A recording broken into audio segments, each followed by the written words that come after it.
Boa noite, pessoal. É muito bom estar aqui com vocês, participando do seminário Organização Profissional dos Operadores de Direito.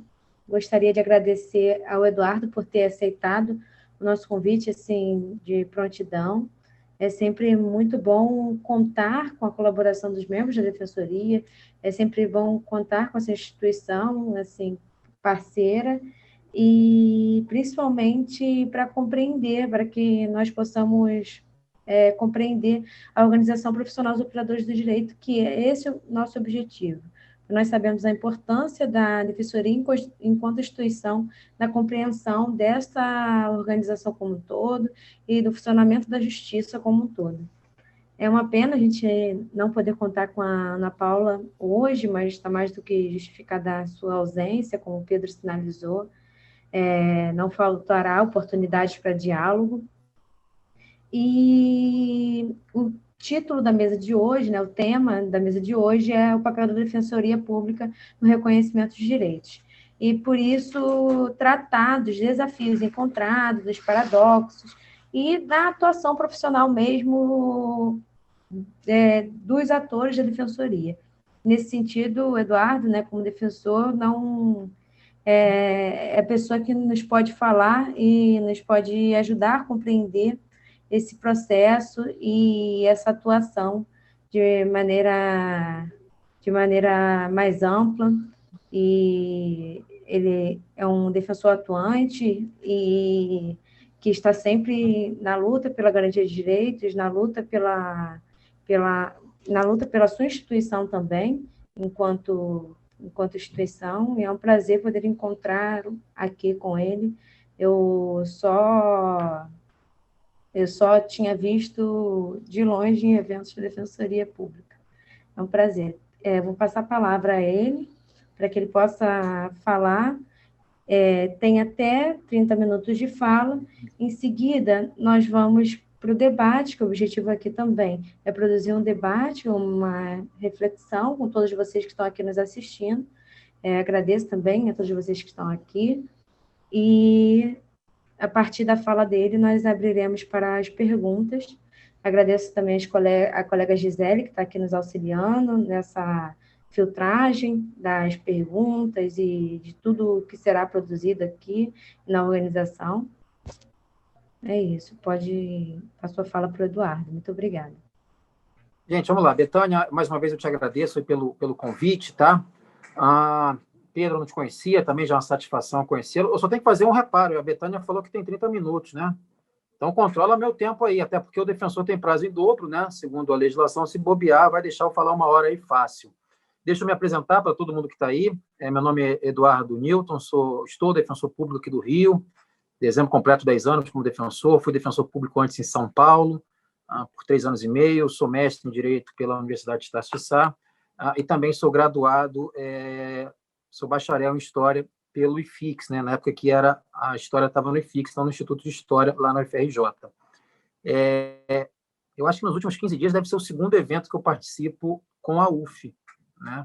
E acho que isso significa o comprometimento dela, né, com a produção do conhecimento, com a circulação de ideias, e o que é muito importante nesse momento, né? A Betânia falou aqui da luta por direitos. Eu acho que, para a gente pensar em luta por direitos, a gente também tem que ter noção do que são esses direitos, e até isso é um dado que eu quero trazer para vocês.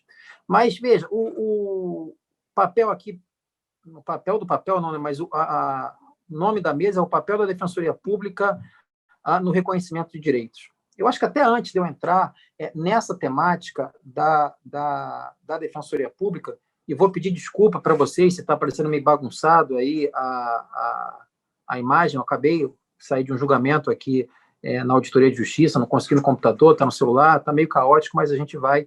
Acho que o mais importante é tentar passar a ideia e, mais ainda, fomentar o debate.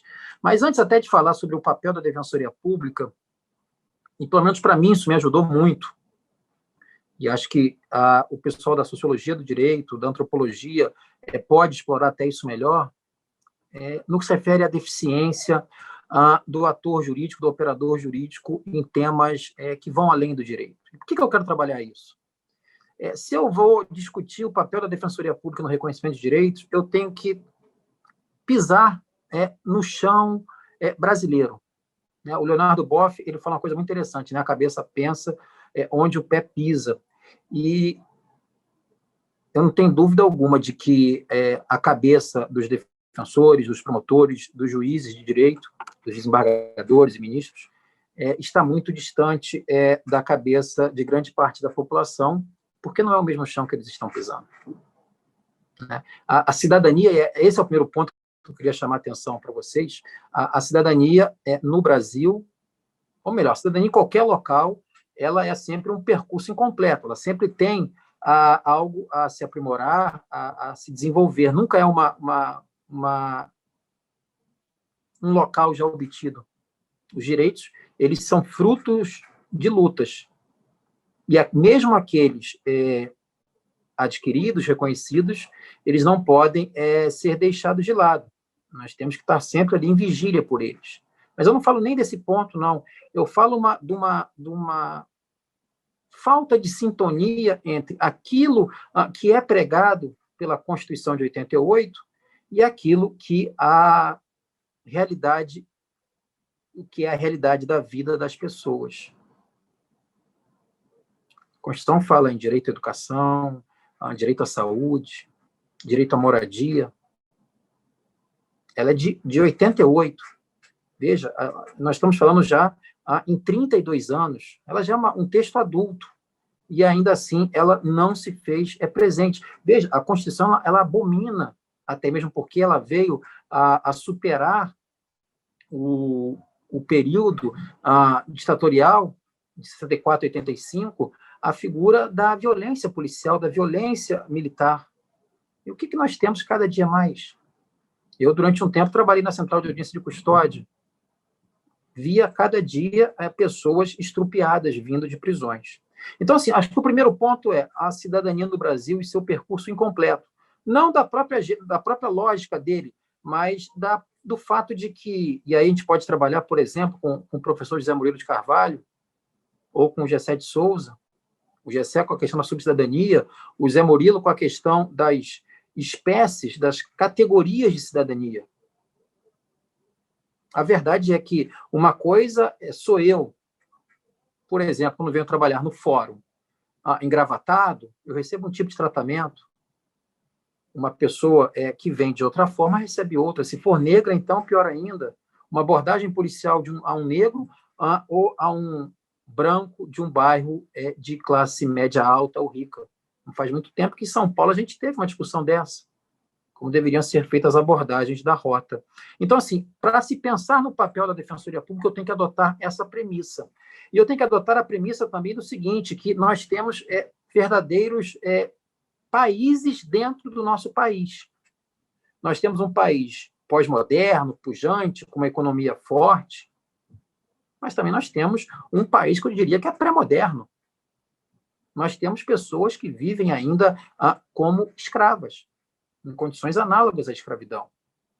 Então, esse detalhe, assim, eu não posso simplesmente fechar os olhos. Eu não posso simplesmente achar que o fato de o texto constitucional, por exemplo, ou se a gente pode dar um exemplo do processo penal, foi suspenso agora há pouco, o juiz de garantias, ainda que ele venha a ser julgado pelo Supremo, apreciado, implementado, o fato dele simplesmente existir não vai afastar essas realidades distintas. E por que isso? Porque nós temos uma mentalidade autoritária no nosso país. E uma mentalidade autoritária baseada em diversos fatores. No patrimonialismo, no patriarcado, no racismo. Veja, nós tivemos a Comissão Nacional da Verdade com relação aos delitos praticados, aos crimes praticados durante o regime finado em 85. Se não me engano, até a Comissão Nacional da Verdade, ela pegou até de questões anteriores à década de 60. Mas a gente não deixou de ter essa mentalidade. Quem que a gente elegeu Nós, como sociedade, quem que nós elegemos como presidente da República?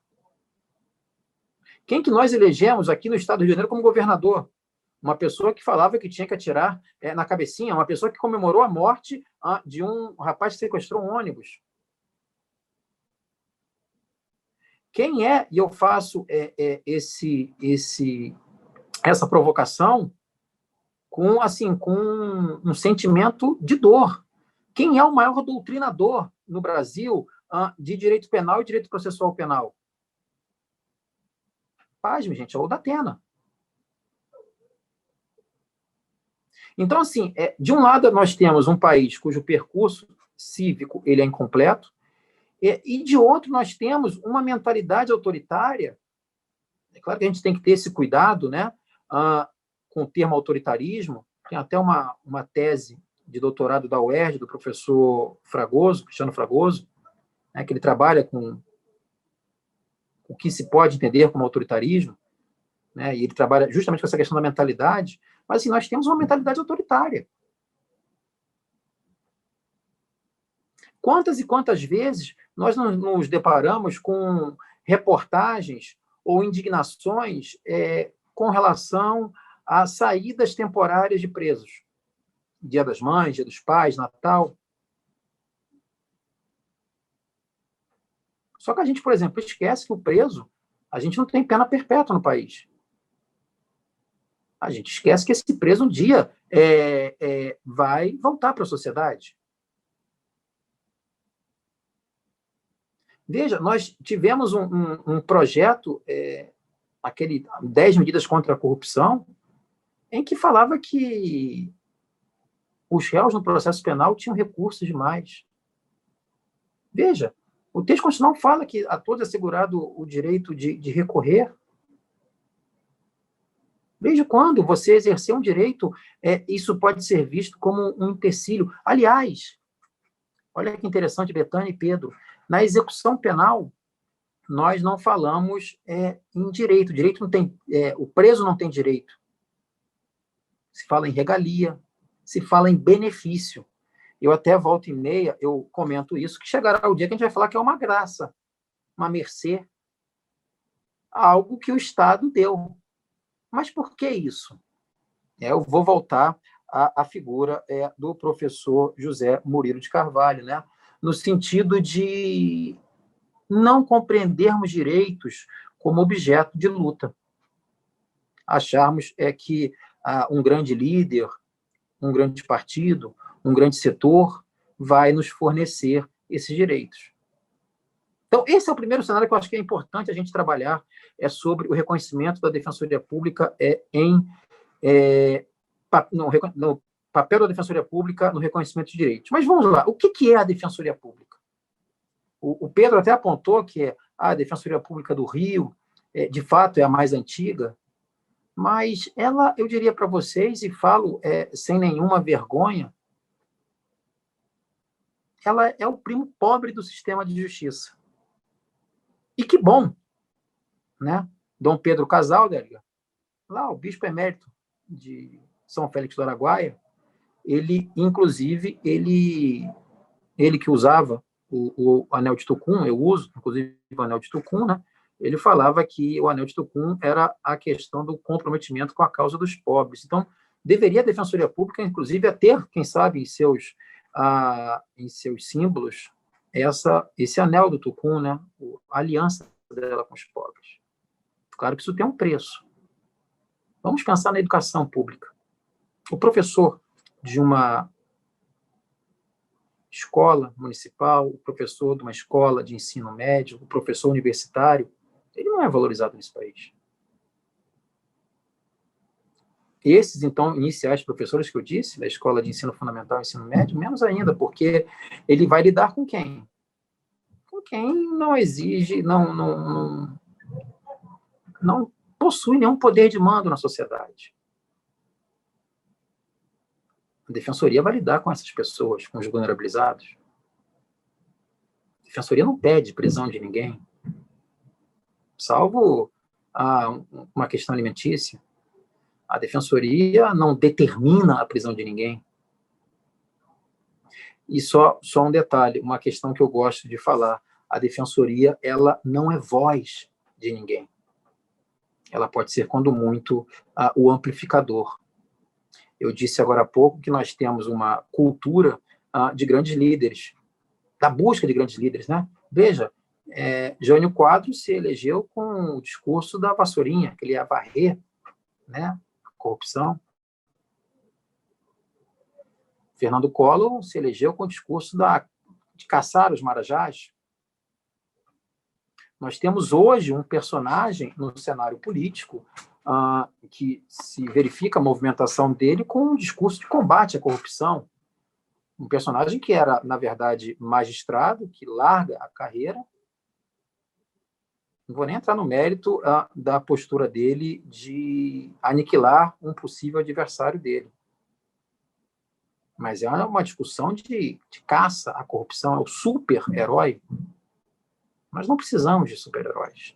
A Defensoria Pública ela não pode ser uma grande heroína desses vulnerabilizados, das pessoas que não têm condições de arcar com um processo, as pessoas que não têm condições de se defenderem num processo penal. Não. Ela tem que escutar e daí amplificar essa voz.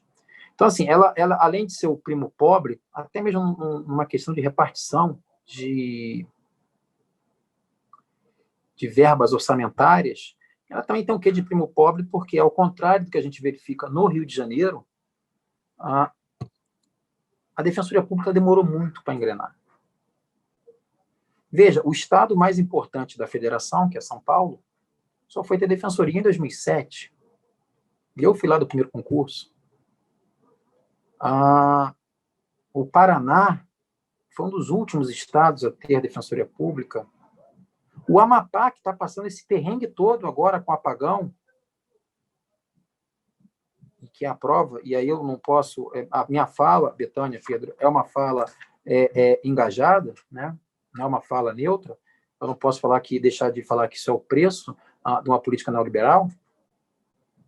Mas o Amapá acabou de ter defensores públicos. E muitas vezes os próprios atores de outras instituições não conseguem entender, né, esse papel da defensoria, de ser o amplificador, de ser a caixa de som desse cidadão vulnerabilizado. No que se refere especificamente ao papel no reconhecimento de direitos, eu vou trabalhar com uma fala que não é minha, tá? Mas sempre me marcou muito, da Hannah Arendt, que ela fala que mais importante do que ter direitos é saber que se tem direitos.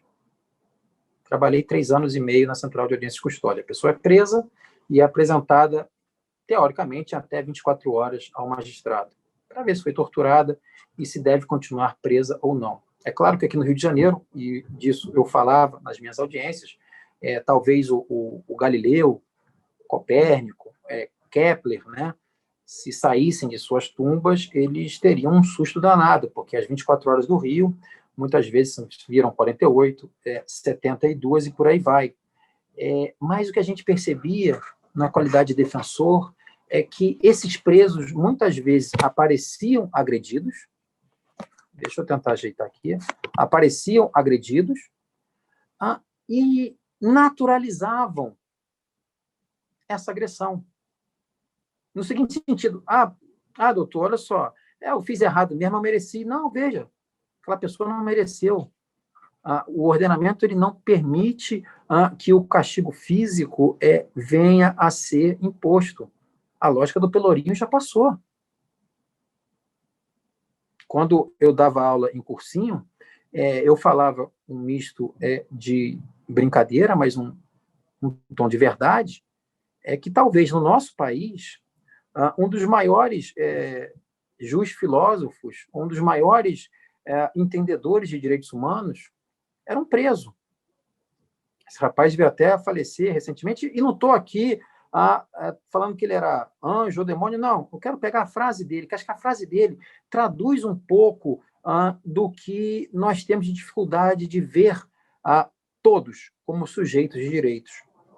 O Elias Maluco, quando foi preso, naquela questão do Tim Lopes, ele falou o seguinte, ele falou: perdi perdi, mas não esculacha.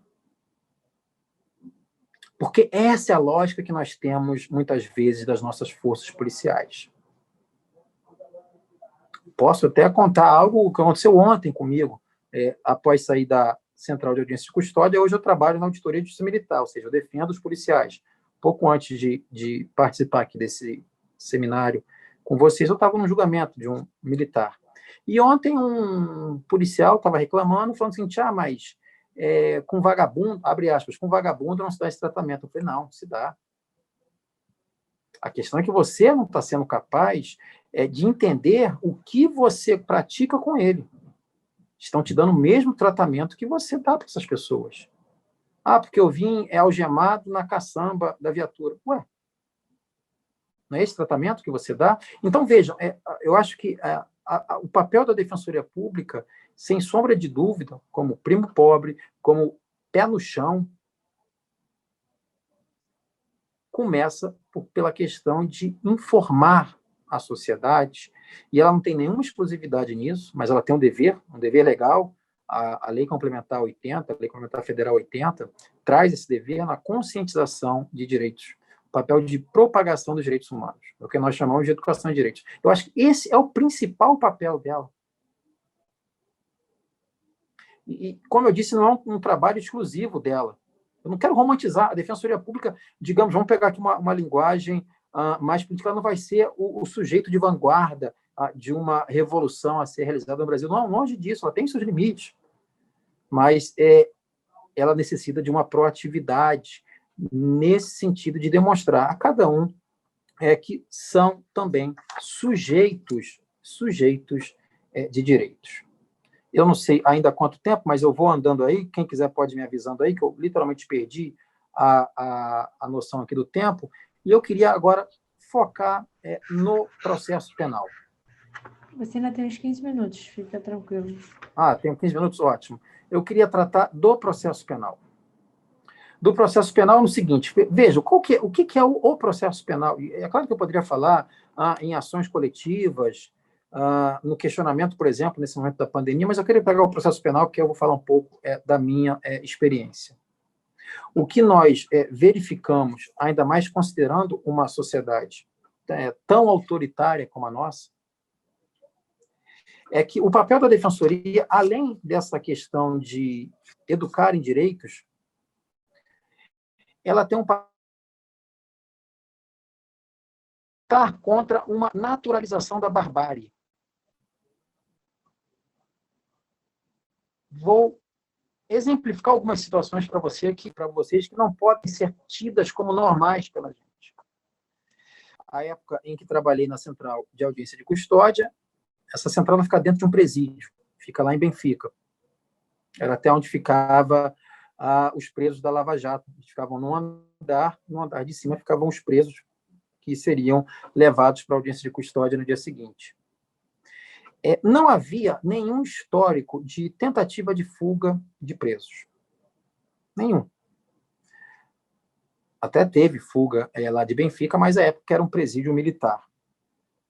Mas, ainda assim, todos os presos eram apresentados diante da audiência diante do juiz na audiência de custódia, todos eles algemados. Todos. E em toda a audiência, né, eu pedi a retirada de algemas, sendo que era eu que estava mais próximo do preso e não me sentia intimidado por ele. Mas aí você pode me falar, Betânia, Pedro, quem mais estiver aí, mas, poxa, Eduardo, se o cara foi preso em flagrante por um roubo, pelo um homicídio, por um feminicídio, por um estupro de vulnerável, será que, nesse caso, não seriam necessárias algemas? Vejam, há uma súmula do Supremo Tribunal Federal, o nome dela oficial é súmula vinculante, a súmula vinculante número 11, que fala que a regra é ninguém ficar algemado no ato processual, sendo somente possível de maneira excepcional, caso tenha risco à integridade de alguém ou na hipótese de fuga. E o que a gente percebia é o seguinte, por exemplo, poderia, nesses casos que citei, até querer invocar a excepcionalidade. Mas havia situações que você falava assim, poxa, não tem por que essa pessoa ser mantida algemada. Uma mãe furtou um frasco de azeite no mercado. Você sabe que ela vai ser solta. Inclusive, ela só está ali porque não teve condições de arcar com a sua fiança. Qual a necessidade de manter aquela pessoa algemada? Como eu digo, a naturalização da barbárie no sentido de que aquela pessoa, independente dela ser castigada ou não, ao término do processo, ela recebe o estigma. Ela recebe o estigma de ter respondido, de ter participado na condição de presa de uma audiência de custódia. Essa foto circulou por aí, não é nenhuma invenção minha, mas chegou a ter uma hipótese de uma pessoa que não tinha as duas mãos. Ele foi algemado pelo punho. A algema até saía. Qual que era a necessidade disso? Então, assim, no processo penal, sem sombra de dúvida, eu destaco a necessidade da Defensoria lutar contra essa naturalização da barbárie. Um outro dado, e inclusive eu acho que está na moda esse ponto, que é o processo penal do espetáculo, é um outro foco de luta da Defensoria Pública no processo penal e no reconhecimento de direitos. E por que eu falo que está na moda esse tema? Nós tivemos recentemente, num Tribunal de Brasília, no Superior Tribunal de Justiça, uma absolvição em razão de reconhecimento fotográfico que teria embasado uma condenação. Mas, assim, um reconhecimento que não tinha como. Veja, a pessoa parece que estava com capuz, era de noite, havia uma diferença gritante entre a altura apontada pelo reconhecedor e do réu. E, veja, mesmo assim, esses dados todos foram tidos como desprezíveis e aquela pessoa condenada, um crime de roubo. E o Superior Tribunal de Justiça, ele veio e repudiou essa condenação. E nessa questão do processo penal do espetáculo, veja, o papel da Defensoria no reconhecimento de direitos no sentido de que não se pode pensar no réu, no acusado, no condenado que ainda não teve sua decisão transitada em julgado, não se pode pensar que ele é um bicho, é um troféu a ser exibido. A Defensoria Pública do Rio, já tem um tempo, mesmo assim, volta e meia descumprido,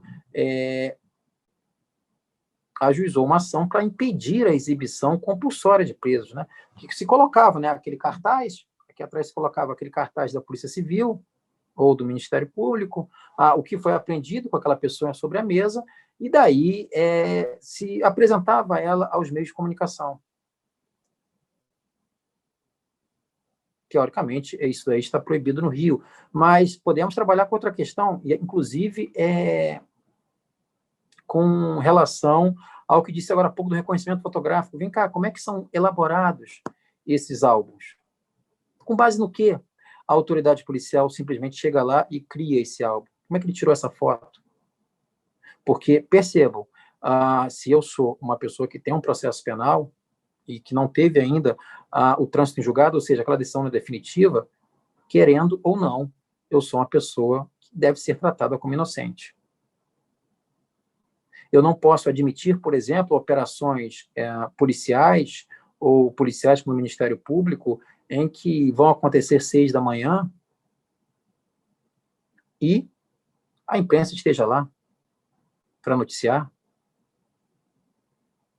Então, esse é um outro ponto no processo penal que a Defensoria Pública vem atuar, né? A questão do processo penal do espetáculo. Até porque, venhamos e convenhamos, além da crítica possível no âmbito do direito constitucional, se ainda assim admitíssemos o processo penal como espetáculo, seria um espetáculo de péssima categoria. Um terceiro aspecto que eu trabalho, gostaria de compartilhar com vocês, é sobre o papel da Defensoria Pública e dessa relação com o reconhecimento de direitos, no combate ao uso simbólico do controle penal. Nesse Brasil que eu apontei para vocês, pré-moderno e pós-moderno, que convive simultaneamente, o que nós vemos é que o Estado social, as promessas da modernidade, elas não se fizeram presentes. Nós temos um Estado social mínimo, mas um Estado penal máximo. Eu até brinco, veja, a pena, o máximo de cumprimento de pena com o pacote dito anticrime aumentou de 30 para 40 anos. Alguém aqui conhece uma pessoa que vai cometer ilícito e fala assim, não, peraí, eu vou pegar aqui meu código, deixa eu ver quanto que isso aqui dá de pena, não, posso pegar 40 anos, então não, vou ficar quieto. Isso não existe. Alguém que, por exemplo, trafica, deixou de traficar porque a Lei 11.343 trouxe um aumento de pena inicial, os nossos presídios mostram o contrário disso, né? Cada vez mais a população carcerária aumentando. Então, assim, a questão do uso simbólico do controle penal, ele deve ser sempre explorado pela Defensoria Pública. Não à toa que a discussão que bateu no Supremo, e eu acho que ainda é uma discussão ela é insuficiente, porque ela não deveria se restringir só à questão da cannabis, da maconha, mas sim alcançar todas as drogas. A gente tem que questionar esse proibicionismo, porque o proibicionismo no Brasil está matando pessoas. O proibicionismo no Brasil é uma política ineficiente. O proibicionismo no Brasil ele atenta contra o próprio bem dito objeto de tutela pela lei, que é a saúde pública. Se fosse uma atividade lícita, nós teríamos controle da Anvisa, teria controle de tudo. Quem me garante que aquela mercadoria tem alguma qualidade? Então, vejam, a discussão no Supremo pela maconha veio de um recurso interposto pela Defensoria Pública de São Paulo. Então, assim, é o papel da Defensoria Pública reconhecer esses direitos. A DPF 635 teve a atuação da Defensoria Pública no sentido de que, veja, operações policiais não podem ser realizadas em áreas menos carentes, como talvez atores frustrados de Hollywood que desejavam ser Rambos. Porque o que a gente vê hoje é isso. Né? O cara parece que quer se consagrar, sai tirando de toda forma. Luta contra a naturalização da barbárie, luta contra o processo penal do espetáculo, luta contra o uso simbólico do controle penal. Eu gostaria de trabalhar um outro ponto ainda, que é a luta contra a não sei se é uma palavra que existe, mas vou talvez aqui criar, uma despersonalização da figura do preso. E isso fica muito claro na execução penal. E o Rio de Janeiro ele é rico nesse sentido. Ele é rico nesse sentido pelo seguinte: vamos pegar o sistema carcerário fluminense. Nós tínhamos um presídio na região central, ali atrás do Sambódromo, que foi implodido. Agora é um conjunto habitacional. Nós temos uma área em Bangu, que o próprio bairro, digamos, não quis essa área, criando-se o bairro de Jericinó. Nós temos presídios em Engenheiro Pedreira, que é um distrito de Japeri, e quem ali já foi sabe da dificuldade de acesso. E nós temos, por exemplo, presídios em São Gonçalo, Patrícia Cioli. Mas onde eu quero chegar com isso? Parece que nós temos uma vontade de querer esconder isso que nós consideramos como indesejável pela nossa sociedade. E nos deixamos seduzir por falsos dilemas. Ah, não tem dinheiro para a saúde pública, como é que eu vou investir no preso? Espera aí. Quem está fora da cadeia não tem mais dignidade do que quem está dentro. Dignidade não tem valor.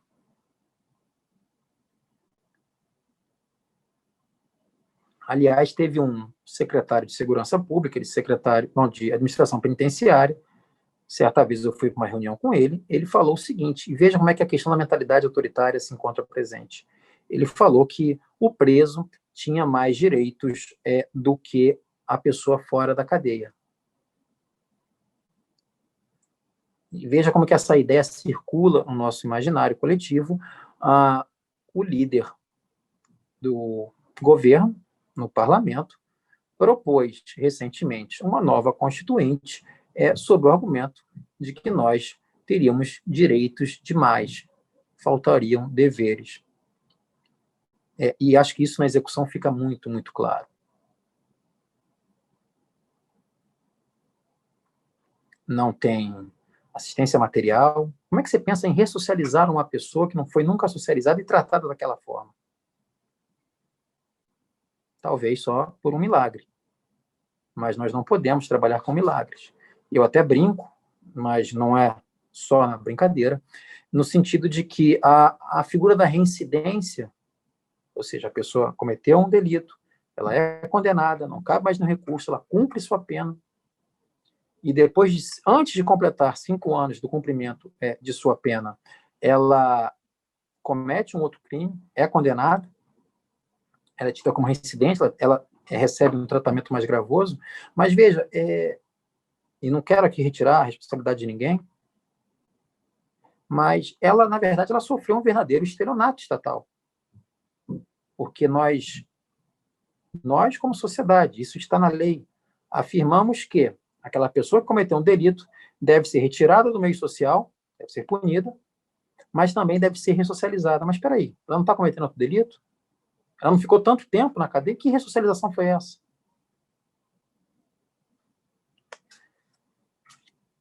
Então, assim, eu espero ter trazido algumas questões para vocês, não sou nenhum grande orador, não sou nenhum Cícero, Demóstenes, nada disso, pode até ter sido frustrante a minha fala para vocês, mas eu trabalho com essa lógica do papel da Defensoria Pública no sentido de, primeiro, divulgar direitos, e mais ainda no sentido de, após o devido conhecimento, fazer com que as pessoas que sabem dos seus direitos poderem reivindicá-los. A Defensoria Pública ela não pode ter um papel messiânico, não é essa a função dela. E se assim o for, ela estará se aproximando muito de outras instituições, não sei se melhores ou piores, mas que no cenário sócio-jurídico brasileiro tem tão somente contribuído com uma política do encarceramento, uma política de dor, uma política de sofrimento. A minha última questão que eu aponto é que, da mesma forma como nós devemos estar vigilantes quanto a direitos, mesmo diante daqueles que já se encontram incorporados, no sentido de que, poxa, faz a vigília, não demole, porque muitas vezes outros interesses podem enfraquecê-los ou violá-los.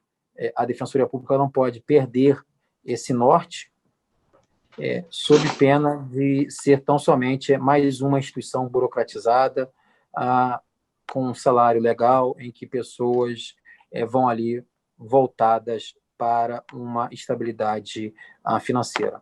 Acho que era esse o meu recado, tá? Eu peço desculpas, não sei se eu me alonguei ou não, se era isso, mas fico aí à disposição para vocês para responder qualquer questionamento. Muito obrigada, Eduardo. Assim, sua fala foi muito boa, assim, muito, muito contributiva. A minha entrada em campo sempre foi pela Defensoria Pública, né? Já fui estagiária da Defensoria Pública, e a partir disso, a partir do trabalho com a Defensoria Pública na execução penal, eu decidi pesquisar sobre as práticas de controle que se produzem no cárcere. E, assim, é muito bom, muito gratificante ouvir um defensor falando dessa forma, tratando sobre a questão da cidadania, sobre o direito do preso, tratando sobre essa questão da execução penal, sobre como se produz esse direito penal do espetáculo, né, que é como a criminologia crítica classifica, que tem em vista a punição como espetáculo. Nada mais é do que ter em vista a punição daquele sujeito que é compreendido como criminoso, como o espetáculo, como o único objetivo da pena e da prisão daquela pessoa. Então, eu queria, antes de organizar as perguntas dos colegas, tem umas perguntas aqui no chat, mas eu não sei se a Gisele vai me passar ainda quais foram.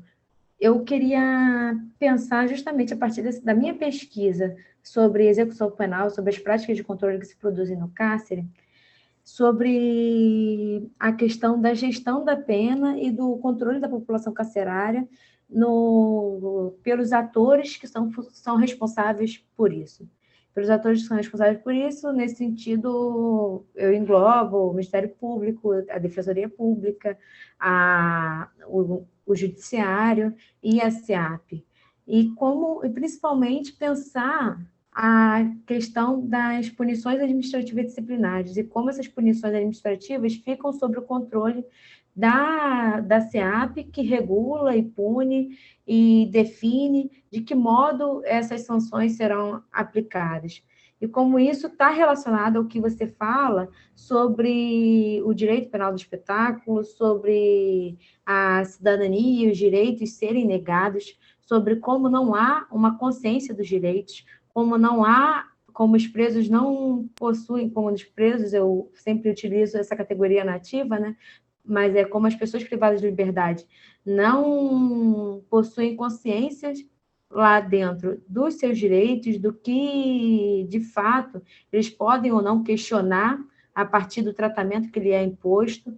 E eu queria saber se você poderia conversar com a gente sobre isso também, falar com a gente sobre isso. Eu não sei se eu posso primeiro partir dessa minha pergunta introdutória e depois partir para a pergunta dos colegas. Mas, assim, a sua fala foi muito boa para eu conseguir organizar o meu raciocínio em muitos sentidos e é muito bom mesmo. Eu fico muito feliz de ouvir um defensor produzindo esse tipo de fala diante da burocracia em que o direito está inserido, né? Diante porque acaba ficando imerso nessa burocracia estatal que não tem por objetivo final garantir direitos, mas sim dar prosseguimento ao processo, ou então tem como objetivo também garantir que aquela pessoa seja punida, garantir que aquela pessoa tenha seus direitos negados, porque muitas vezes é com isso que nós nos deparamos na execução penal, né? Principalmente em todo o processo penal, mas quando na execução penal especificamente, a pessoa já está privada de liberdade, a pessoa já está na cadeia, né, nos enclaves fortificados, já está há muito tempo no cárcere. E se a pessoa já está no cárcere, ela já passa a ser concebida como sujeito criminoso, ela passa a ser concebida como sujeito que não deve ter seus direitos resguardados. E, por isso, essa questão da gestão da pena e das punições administrativas, que, por sua vez, aumentam o tempo de cumprimento de pena em regime fechado, ficam ainda mais sem controle ficam ainda mais sem controle e ficam ainda mais sobre essa lógica punitiva, né? Vou passar a fala para o Eduardo e vou organizar as perguntas para que a gente possa, em seguida, partir para as perguntas dos colegas. Beleza, posso começar aí? Olha só, ô Betânia, você estava falando, eu anotei algumas coisas, mas eu quero enfrentar o que você destacou da gestão da pena, né? Veja como o desconhecimento dos direitos das pessoas privadas de liberdade é uma tônica nossa. Nós teremos eleições nesse final de semana. O preso provisório, ele não perdeu o direito político dele. Mas eu duvido que ele vá votar. Duvido muito. Por quê? E se você defender isso na sociedade, vai ter muita gente falando assim, olha, ele está defendendo que bandido vote. Para eleger quem? O bandido, o miliciano? Veja como é que como que é uma deturpação de uma ideia que é um direito e é visto não mais como um direito, mas como algo que pode ser suprimido. Quando você falou em espetáculo, você sabe qual a primeira cena que me veio à mente? Foi o Vigiar e Punir. Porque logo no início do Vigiar e Punir, ele relata aquele suplício lá que o condenado sofreu, né? Esquartejado, o cavalo puxando ele. E ele fala o seguinte, o Foucault fala assim, mas na modernidade, a gente bota agora o cumprimento da pena para dentro dos muros. Mas nessa lógica do pré-moderno, pós-moderno, parece que a gente voltou, não com o suplício, mas com a necessidade de expor a pessoa. Parece que assim, a gente tem um gozo coletivo, tipo assim, poxa, aquele cara, aquele malfeitor, aquele mau caráter, ele está sofrendo, está todo mundo vendo. Com relação aos indesejáveis, e aí trazendo para a questão da gestão da pena, eu até recentemente eu orientei um trabalho numa pós-graduação lato sensu que eu achei fantástico dos presos federais. E o que acontece com relação aos presos federais? Você tem o RDD, que está se tornando um regime eterno, que, pela lei de execução penal, deveria ter um lapso, mas são prorrogados várias vezes, e portarias do Ministério da Justiça. E olha a loucura que nós temos hoje, que, tudo bem, a punição ela existe, a gente tem até que discutir se, de fato, o modelo punitivo tem que ser cadeia. Nem sempre ele foi assim. Mas hoje a pessoa ela é punida e, digamos, o preço que ela paga pela sua ressocialização é uma doença mental, porque estudos clínicos já mostram o aumento de presos com depressão, com tentativa de suicídio em presídios federais. Essas pessoas já são retiradas do seu local, ou vão para Mossoró, ou vão para Catanduvas, para Brasília, para Rondônia. Quer dizer, não vai ter o amparo da família, mas espera aí, a lei fala que tem que ter o amparo. E fala o seguinte, olha, você vai cumprir tanto de pena, se você não morrer, te prepara para fazer um pedido de Rivotril ou de qualquer outra droga, porque é o preço, é a marca, é o carimbo, né, o ferro em brasa que eu estou te dando de presente. Então, a questão da gestão da pena, o que se refere aos indesejáveis, que é assim que a sociedade vê essas pessoas, e como você aponta da punição administrativa, a verdade é o seguinte, há uma criação de dificuldade. Quanto mais você dificultar o cumprimento, ou melhor, nem o cumprimento, a progressão dessa pena, mais interessante é para esse sistema. Até porque é o seguinte, veja, nessa lógica do sistema progressivo, você deveria ter, a cada passo, a cada regime, você deveria ter uma intervenção estatal preparando aquela pessoa para retornar ao meio social. O que é o semiaberto no Brasil? Eu descobri esses dias que tem penitenciária industrial no Paraná, porque até então eu nem sabia que isso existia. No Rio de Janeiro isso não existe. Então, assim, a questão da gestão da pena, como você aponta, e fica muito mais fácil quando você não judicializa, quando fica só no âmbito da própria SEAP, como é aqui no Rio. Eu denuncio, eu te escuto e eu também julgo. Assim, é exigir demais da pessoa, né? Só, olha, eu te denunciei, mas você não é culpado, não. Talvez o meu filho mais novo, ele gosta de ver desenho, talvez eu vou pegar até um desenho da nossa época, Pedro, lá no Fantástico Mundo de Bob, possa, entendeu? Acreditar que uma pessoa que se insurgiu contra um preso, Vá, não falar nada assim, não, tá bom, foi mal, foi um equívoco meu. Vai bater no ombro dele depois, sei lá, de 30 dias de regressão, falar, ó, desculpa aí. Mas não é essa a realidade. Então, assim, a questão da gestão da pena, acho que ela passa pela própria condição. A gente pode trabalhar com a Gambi, lá do Homo sacer. São vidas que não merecem ser vividas. Quantas vezes nós já escutamos aqui, um CPF cancelado? Tem gente que vibra com isso na sociedade, ó. Como é que está gastando dinheiro com preso, não está gastando com a gente? Então, assim, eu acho que a questão da gestão da pena, ela passa muito por isso. Né? A Constituição fala que a gente não pode ter penas cruéis, desumanas e degradantes. Quem já visitou um presídio sabe que isso aí é a maior mentira que existe. Mas se não bastasse isso, nessa lógica nossa, de gozar com o sofrimento alheio, se nós pudermos ainda prejudicar mais ainda, sem sombra de dúvida, a pessoa vai querer impedir, prejudicar ou atormentar esse cumprimento da pena. Acho que era isso aí que eu queria trazer para você. Diga, boa tarde. Diga. Desculpa, boa noite, eu saí entrando aqui.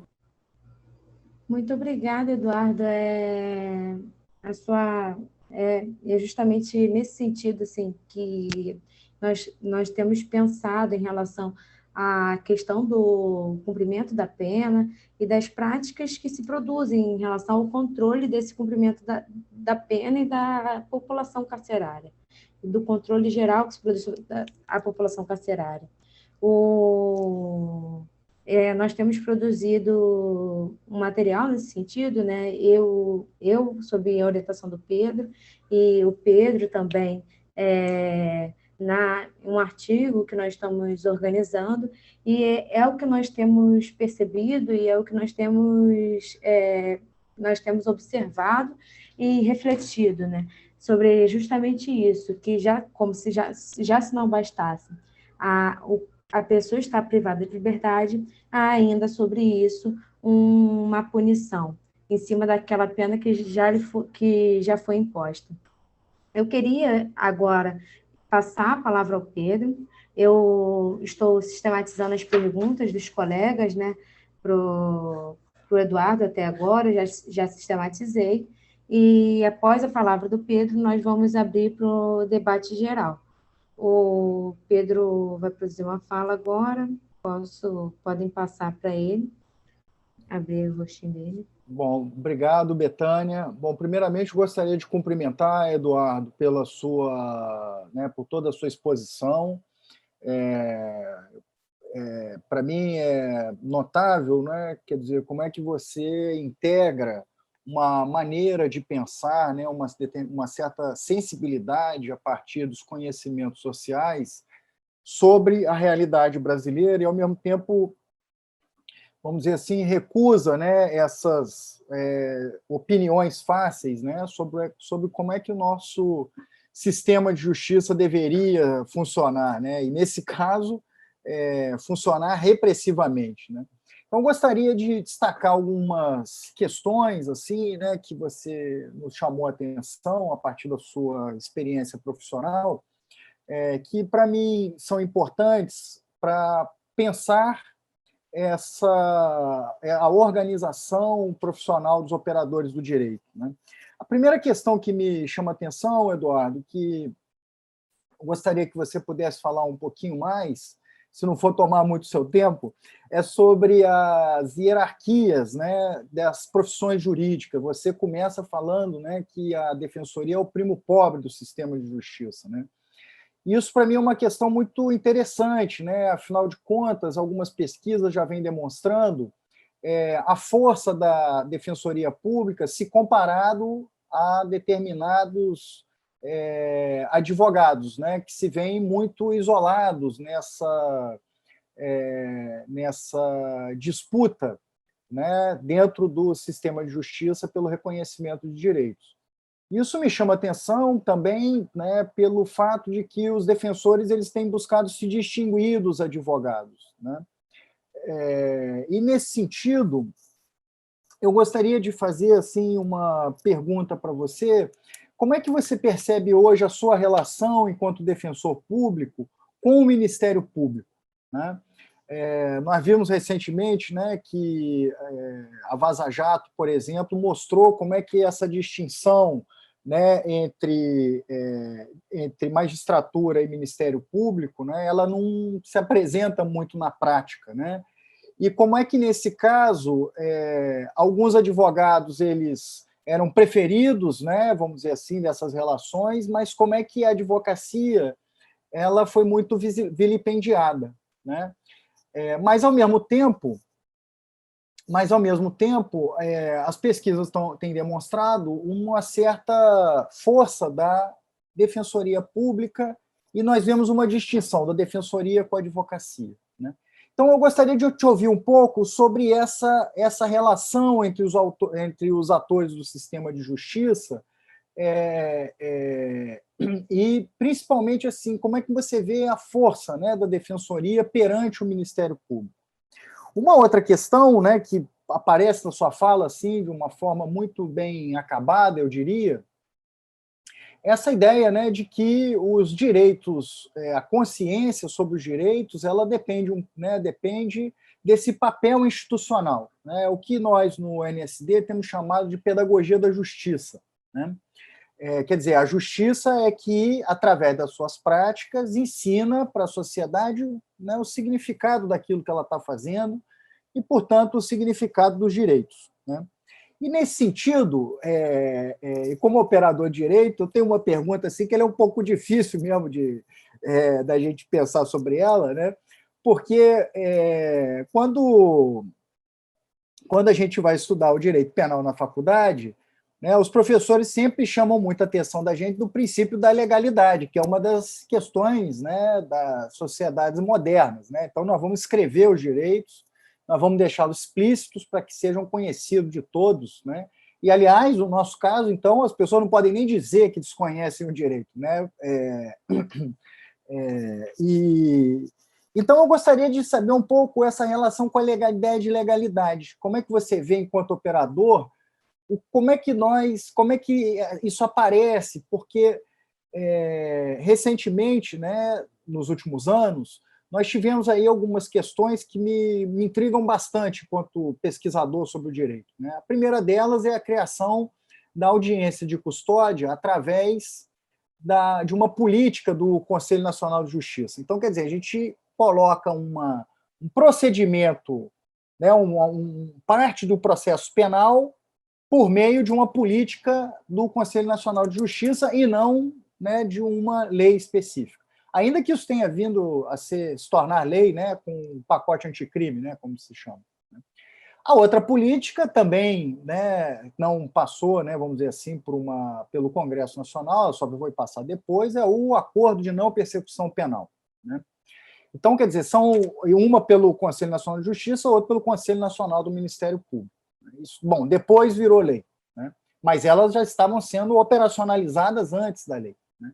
E, finalmente, essa decisão recente do Supremo Tribunal Federal, nesse caso que repercutiu muito, do André do Rep, em que a Justiça, o STF, deliberou que o dispositivo legal que limita esse poder de prender, né, e manter preso, né, do Ministério Público e do Judiciário, né, ele não precisa ser levado em consideração pelos atores do sistema de justiça, né? Quer dizer, o que está escrito, as limitações legais aos operadores do direito, elas não podem ser cumpridas, não precisam ser cumpridas pelos atores do sistema de justiça, né?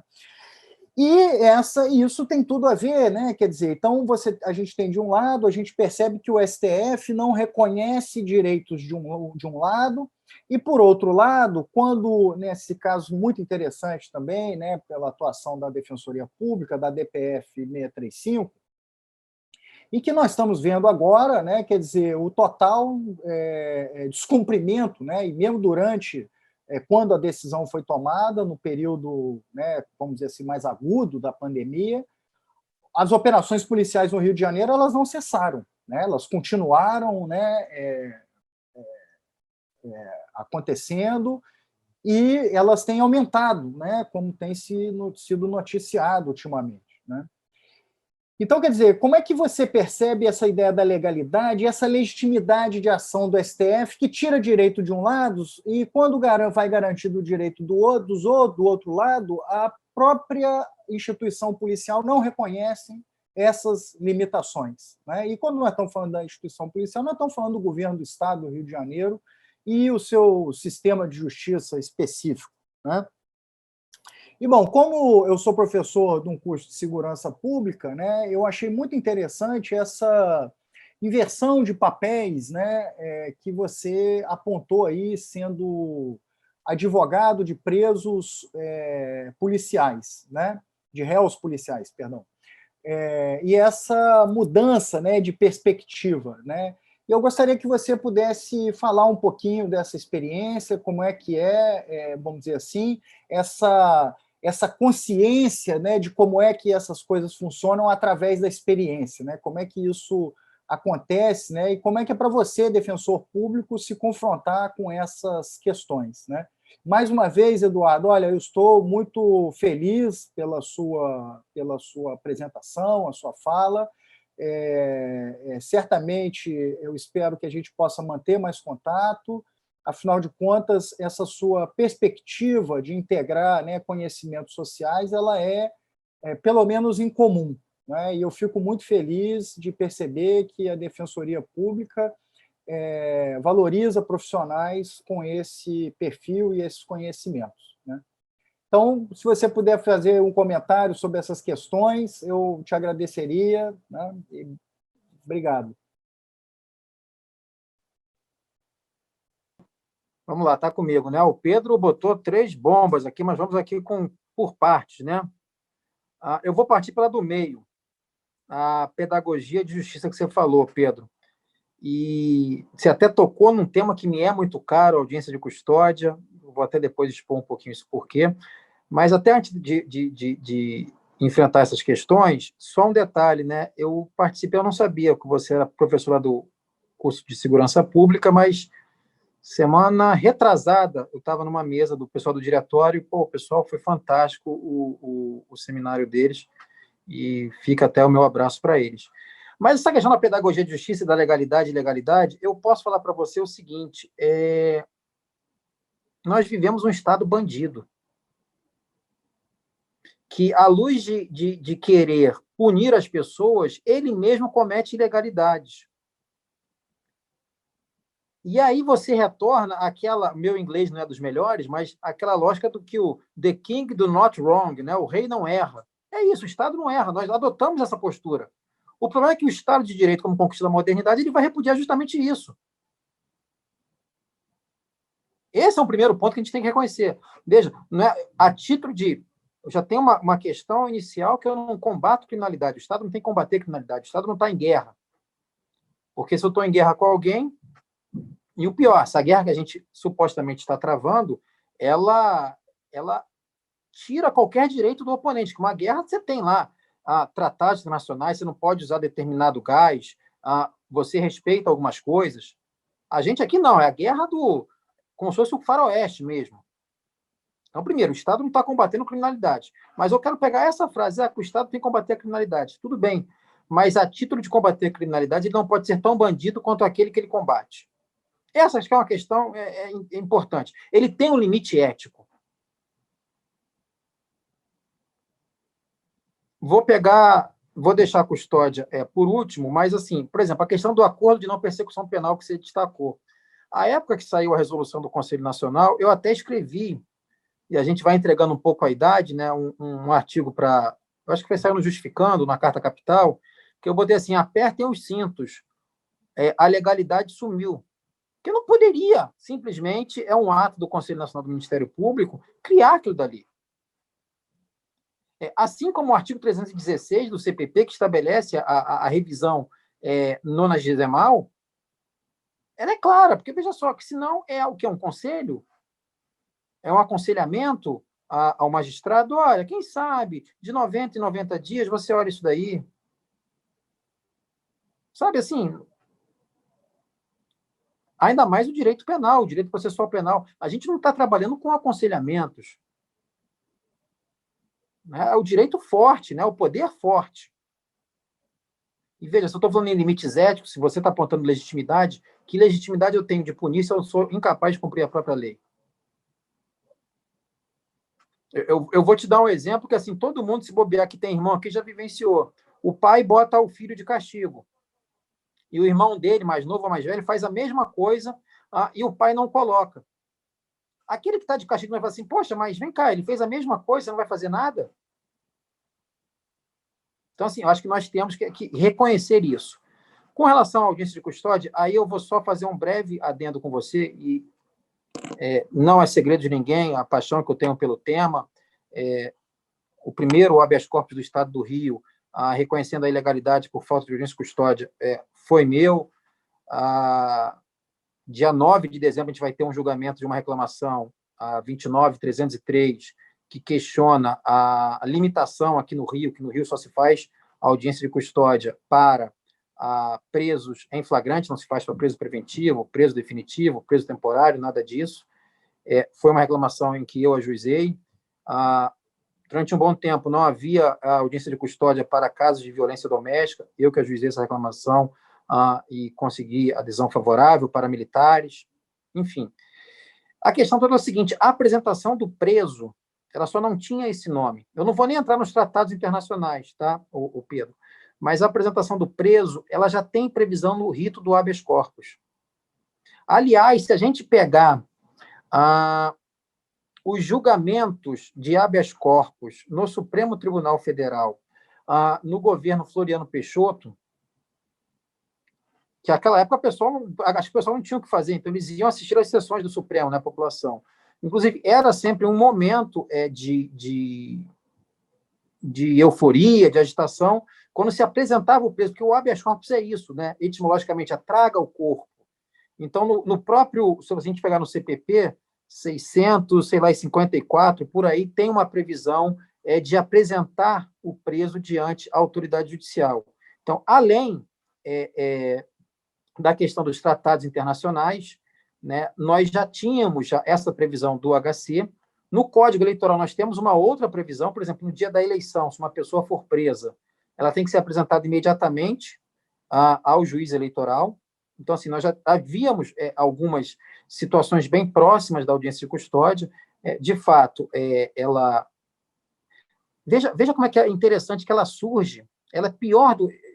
Eu já tive vontade de perguntar isso ao ministro Ricardo Lewandowski, que era o presidente do CNJ, à época que se implementou a audiência de custódia.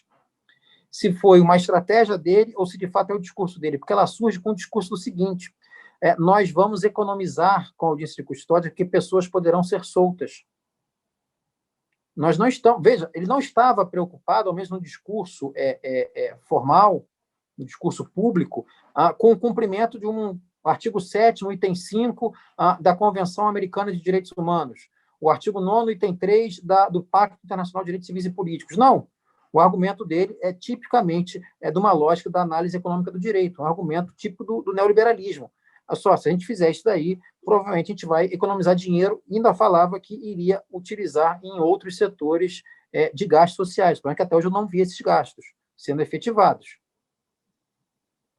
Então, assim, é claro que quando veio a resolução 213 do CNJ e as resoluções dos tribunais, nós poderíamos questionar como é que se dá essa disciplina. É claro que, vindo no CPP, como veio depois, seria o mais apropriado, porém, nós já tínhamos, digamos, um esboço ali com a questão do HC, com a apresentação, e também com os tratados. Que essa questão dos tratados é interessante pelo seguinte, ela mostra, e eu vou pegar um outro dado da história, o surgimento do ditado para o inglês ver, né, que o Brasil se comprometia com a Inglaterra para não traficar mais escravos, mas mesmo assim trazia cada vez mais, chegando ali no caso do Valongo.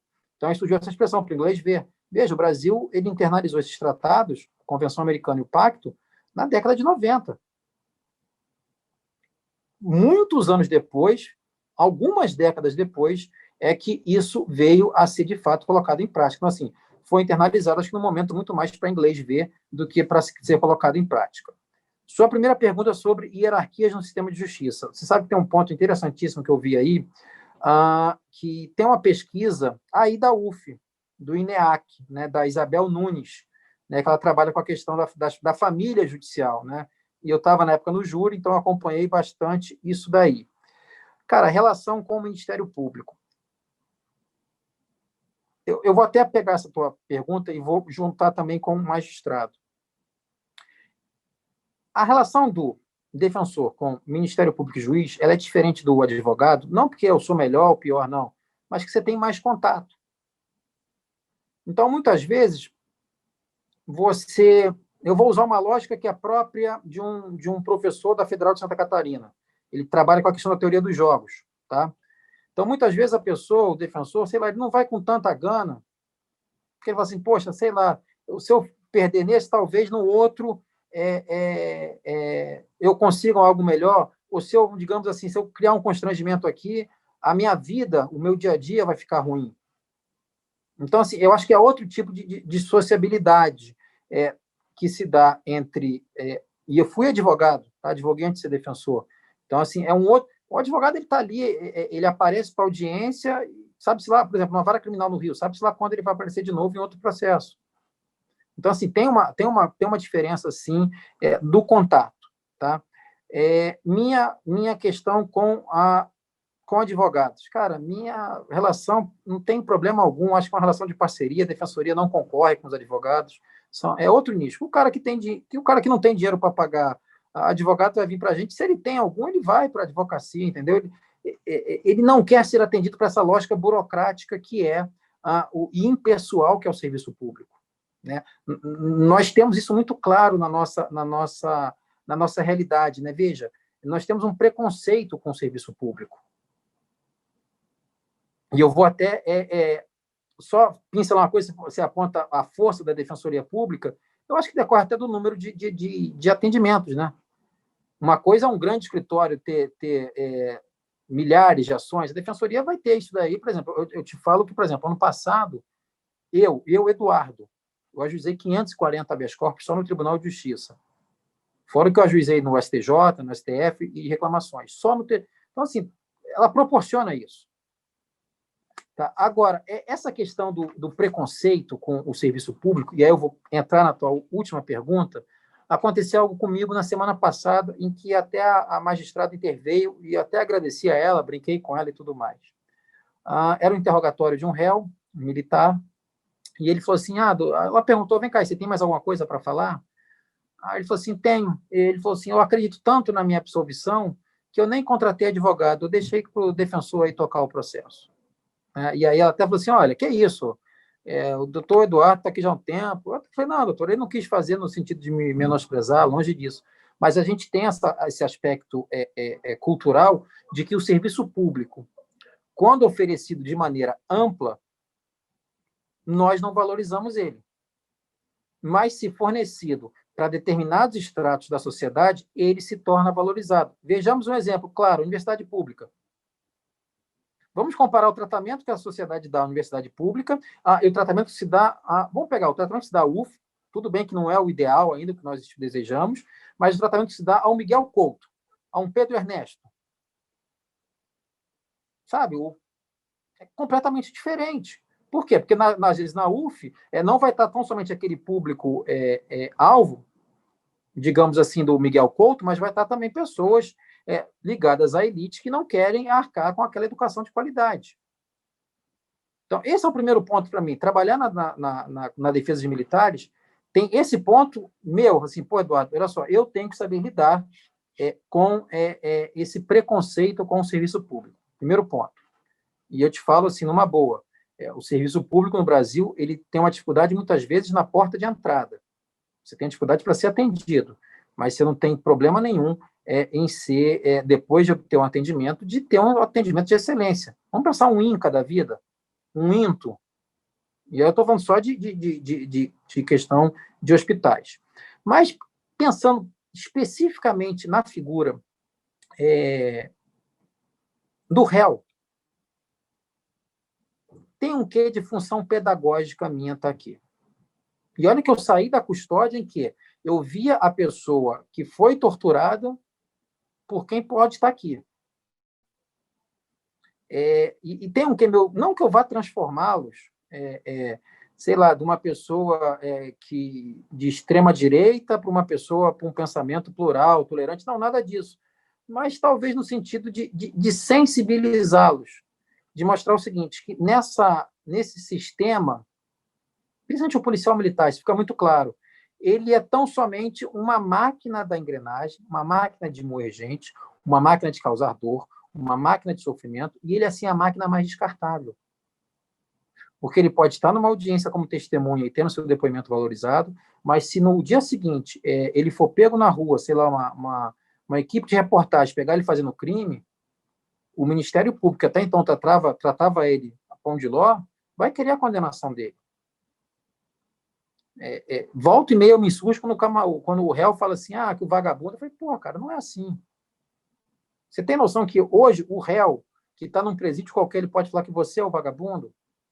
Porque, veja, Pedro, e essa, para mim, essa questão da função pedagógica, talvez seja até utópico, mas para mim é a mais interessante pelo seguinte, o que eu percebo, tá, é que nessa questão do conflito social, do conflito entre aquele que é tido como marginal, que está à margem da sociedade, com o agente da lei, se perdeu o respeito. Veja, e quando o agente da lei mostra que ele não tem o respeito para aquela pessoa que ele está supostamente querendo neutralizar, eu também não vou ter nenhum respeito por ele. Então, assim, essa experiência na auditoria, não sei quanto tempo vai durar, tá? Já estou aqui completando 6 meses, 2021 está aí, vamos ver o que vai acontecer, mas, para mim, tem esse sentido de uma função, e também de tentar compreender a figura do militar, sabe? Cada dia, para mim, está muito claro de que não é um profissional que o Estado capacita. Veja, isso não justifica de forma alguma os absurdos cometidos, mas não é um profissional capacitado, não é um profissional treinado, é um profissional com muitas vezes sequelas psicológicas e psiquiátricas, tendo aquele espírito do guerreiro, né? Ele quer ser quase que o Chuck Norris, o Rambo, sei lá o quê, só que a vida não é assim. O Luiz Eduardo, eu até fiz uma conversa uma vez, esse mês não, acho que mês passado eu fiz um bate-papo com o Luiz Eduardo numa rede social minha, e acho que cada vez mais a gente tem que pensar na questão da desmilitarização, no ciclo único, e para mim, aí eu falo como Eduardo, tá? Independente de ser defensor, como pessoa, para mim, esse tipo de contato ele tem sido muito importante, até mesmo para entender por que da resistência por parte deles. Acho que era isso. Não sei se eu consegui enfrentar tudo, mas acho que era isso aí que eu queria te trazer. Tá bom, Eduardo, valeu. A Betânia tem agora algumas perguntas aí para você do chat. Eu não sei se ela separou. Ela deu uma... Desculpa, gente. Voltou aí. Com os cachorros. Tive um incidente. Acabaram de se machucar aqui, tive que pedir ajuda. Muito obrigada, Eduardo, O Pedro não tem mais perguntas, né, a fazer, pelo que ele falou. Eu separei 3 perguntas, né, que os participantes fizeram, e a primeira foi sobre a liberdade de expressão. O que pode dizer sobre divulgação da pessoa, né, criminosa em redes sociais? E a segunda é sobre se você considera os cartazes de pessoas procuradas como os que o Disque Denúncia divulgam, né, como violação da imagem do acusado. E a terceira é se em algum momento na sua carreira você viu algum acusado entrando já condenado, né, já com a certeza da condenação, tendo assim a audiência uma natureza protocolar, uma natureza de ritual, né? Isso, são essas 3 perguntas que foram feitas, e queria saber se você pode responder. Vamos lá. Eu vou começar de trás para frente, né? Se eu já defendi alguém que se considerava condenado. Eu vou dar um exemplo, depois eu quero trabalhar com o ritual judiciário e até aproveitar um gancho que acho que passou batido nessa última questão que eu estava falando de como defender policiais. Eu tive uma situação uma vez que eu estava numa audiência de custódia, a promotora tinha falado, e eu estava falando ainda e já estava sendo impressa a decisão. E até o parente falava assim, peraí, doutora, se já tem decisão, não tem mais o que falar, ué. O preso até se assustou e tudo mais, aí ficou aquele clima ruim, mas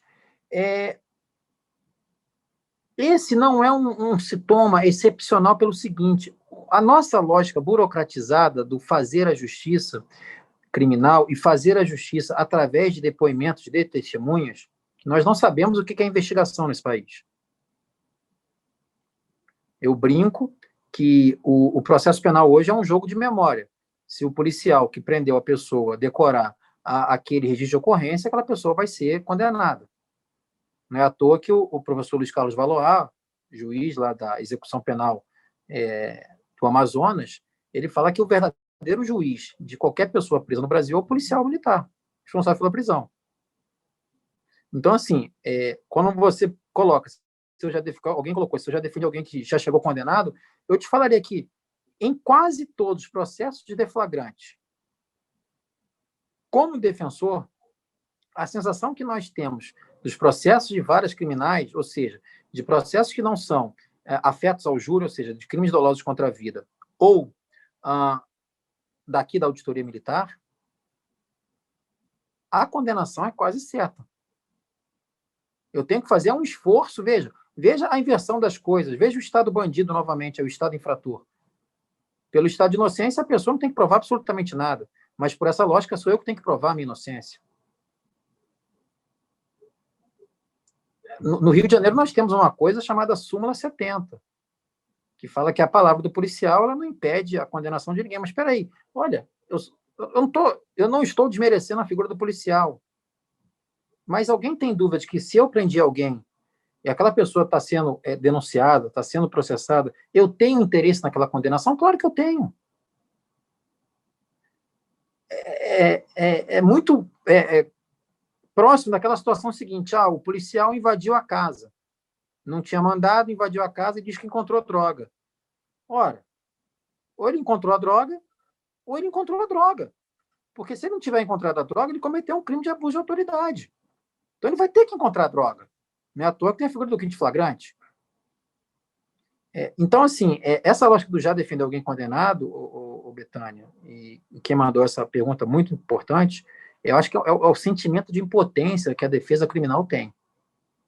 E acho que isso daí só consegue se distanciar um pouco naqueles processos em que a oralidade ela se faz presente. Por exemplo, um tribunal do júri, em que você vai lá, tem que expor, e os 7 jurados vão decidir na hora se aquela pessoa ela é culpada ou inocente. No âmbito aqui da auditoria, em que há também a questão da oralidade, eu falo que é um mini-júri, né, e a juíza civil mais 4 juízes militares vão decidir se aquele rapaz cometeu, aquela militar cometeu ou não um crime. Porque nessa lógica burocrática, cartorária que nós temos, sem sombra de dúvida, quase que eu diria que é quase certo de alguém chegar, ingressar na audiência com sentimento de condenado. E olha que perverso, né? Porque dessa forma, nós nos contentamos com a construção ou com a reconstrução de uma verdade. A gente nunca vai conseguir chegar à verdade do que aconteceu. A gente só tenta, é quase que um trabalho do historiador, né? A gente vai tentar produzir algo, chegar ao máximo possível dali, a partir de alguns limites. Mas a gente se contenta com uma verdade muito frágil. A gente se contenta com uma fragilidade baseada em memória. Aí não é o direito que fala, é a psicologia que fala de como que a gente não pode confiar na memória.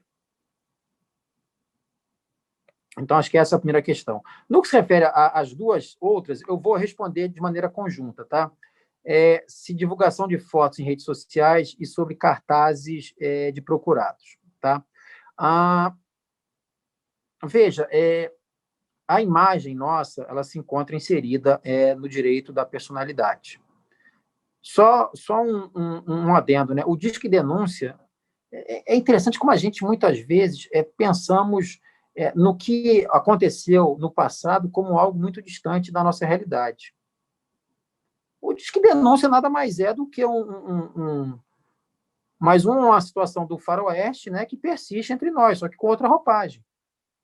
Quem que paga a recompensa? Não é o Estado que está pagando a recompensa. Então, assim, esse é um dado que a gente tem que ter noção disso. Eu já defendi, por exemplo, um rapaz, ele morava numa comunidade que era dominada por determinada facção, e ele saiu num cartaz desse como integrante de outra facção, ele não podia sair de casa. Saiu no RJTV, agora não é R1, sei lá o que é, mas saiu naquela época lá, o fulaninho, o traficante, o moleque era até adolescente. Então, assim, a questão da liberdade de expressão, né, e a questão dos cartazes, a gente tem que ter noção, acho que muito clara disso. Primeiro, a imagem compõe o direito à personalidade. Uma outra questão é a seguinte: o estado de inocência, ele implica numa regra de tratamento. Enquanto aquela decisão judicial não transitar em julgado, ou seja, enquanto não for batido definitivamente o martelo, eu tenho que ser tratado como inocente, não só pelo juiz, não só pelos demais atores do processo, mas pela sociedade. Eu não posso ser exibido, eu não posso, sabe, mas é a título de liberdade de expressão. Não, mas espera aí, isso tem limite. Então, nesse ponto, divulgação de fotos em redes sociais, elaboração desse tipo de cartazes, eu falo para você assim com uma maior tranquilidade. Se, de um lado, esses comportamentos violariam o direito da personalidade, isso fica ainda mais claro diante daqueles casos em que não há trânsito em julgado. E vou dar até um outro exemplo. Vamos pegar aqui uma outra situação. A pessoa cometeu um crime, foi punida, cumpriu a pena, saiu com um atestado de que nada deve à sociedade, que é isso que deve ser entendido, né, como cumprimento de pena. Ela tem o direito, após a reabilitação, ela tem o direito, e o Estado e a sociedade o dever, de literalmente esquecer aquilo dali. Não ser objeto de sensacionalismo. Não, o bandido, sei lá, o cara vermelha, olha, ele está solto aqui na sua comunidade, sai divulgando um cartão. Não, olha só, acabou. Aquela mácula ela foi, digamos, lavada. Então, assim, cartazes e divulgação. Posição minha, tá? Viola o estado de inocência, e ainda que não se possa invocar o estado de inocência, acho que é uma questão de direito de personalidade, que não pode simplesmente passar por cima das coisas. A gente fala muito no Código Civil, né, que as questões existenciais devem se sobrepor sobre as patrimoniais. Mas eu acho que cada dia que passa a gente vê a dificuldade disso daí se fazer presente no dia a dia. Então, acho que essas são o que eu podia tentar te responder essas questões. Muito obrigada, Eduardo. Eu gostaria de agradecer, né, pela sua disponibilidade, por estar aqui, assim, nos ajudando nesse processo de construção, né, da pesquisa acadêmica, que para nós é tão importante, e esse diálogo com os operadores do direito, com a Defensoria Pública, principalmente, é muito importante para nós. Poder ouvir a sua fala, que, como o Pedro falou, foge claramente da normalidade, né, do que nos é apresentado, muito bom, assim, e nós ficamos muito felizes com isso. Então, não há mais perguntas dos participantes. Então, nesse sentido, eu gostaria de agradecer também a equipe que está na organização, a Gisele e Sara, que estão aqui nos auxiliando nesse processo, nessa organização desta mesa, e todos os demais. Gostaria de agradecer ao professor Pedro Heitor também, que está aqui nos conduzindo essa mesa comigo, e a Ana Paula, que mesmo que se dispôs a estar presente, mas não conseguiu. Nós gostaríamos de agradecer também, entendemos tudo, o motivo dela não estar presente, e esperamos em outro momento poder contar também com a fala dela, que também é uma grande parceira nossa, é uma faz parte do nosso núcleo, né? Integra o nosso núcleo de pesquisa, integra a nossa rede de pesquisa vinculada ao INCT e NEAC. Então, com isso, eu gostaria de encerrar a mesa e principalmente agradecendo a vocês que estiveram aqui dispostos até agora, participando e colaborando com esse processo de construção da pesquisa acadêmica que é produzida, neste caso, na universidade pública, que é produzida por nós, né? É isso. O pessoal também está agradecendo aqui no chat. Bom, eu gostaria de agradecer, obrigado, Betânia, eu gostaria de agradecer ao Eduardo Newton, defensor público do Estado do Rio de Janeiro, que participou aqui da nossa atividade e nos brindou aí com uma bela exposição, né, sobre a sua atividade profissional. Eu espero que os trabalhos que nós realizamos aqui na Universidade Federal Fluminense possam interessá-lo, e que a gente possa manter e estreitar cada vez mais essa relação. Fico muito feliz em saber que você esteve na Semana do DARC, né, a Semana da Segurança Pública, né, do nosso curso de Segurança Pública e Social, que tem um currículo que é único no Brasil, né, que ele busca falar dos problemas da segurança pública do ponto de vista da sociedade, né, a partir das ciências sociais e não exclusivamente sobre os conhecimentos, né, do Estado. Então, gostaria muito de te agradecer, Eduardo, na esperança que a gente possa se cruzar ainda, porque eu tenho certeza que a gente tem muito a aprender com você. Obrigado, viu? Passo a palavra para você aí, para os encaminhamentos finais aí. Antes de mais nada, Betânia, mais uma vez, obrigado. Pedro, vamos marcar alguma coisa aí. E só o seguinte, eu não estou ajudando de forma alguma vocês, eu que estou aprendendo com vocês. Acho que ter esse contato com a academia é importante, não só importante, ele é imprescindível nessa lógica da vigília nossa em direitos. Nós estamos num momento, que eu diria, de ataque. Aliás, assim, não é nenhum momento de ataque, para que haja o ataque tem que ter tido alguma calmaria antes, né? Acho que a gente nunca teve essa calmaria. Então, assim, eu que agradeço a vocês, eu me coloco sempre à disposição, podem me procurar, só não bota esse tempo de meia hora aí, Betânia, que você sabe que eu vou passar por cima. Tá, gente? Mas obrigadão aí. Mas, muito obrigado, tá? E quem quiser pode me achar em rede social, a gente pode interagir e tudo mais, e sempre estou à disposição de vocês. Boa noite para todo mundo. Valeu, Eduardo. Obrigadão. Valeu, gente. Muito obrigada, valeu. Amanhã nós vamos continuar nossas atividades, né? A mesa sobre defesa de direitos de cultivo da cannabis com o Emílio Figueiredo, que é mestrando do PPJS, que é o programa de pós-graduação vinculado ao instituto, nosso instituto, né? E Marcos Veríssimo, que é doutor, né, em antropologia pela UF, e a Perla, que está doutorando também do programa de pós-graduação em Sociologia e Direito. O Emílio é também advogado da reforma, que é atuante, militante, né, em defesa do direito ao cultivo, e nós vamos continuar também nossas atividades, né, do seminário amanhã e semana que vem. Vocês podem acompanhar as atividades pelo site do seminário, né? Acredito que todos que estejam aqui estejam inscritos, né? Porque para conseguir acesso tem que estar inscrito no site.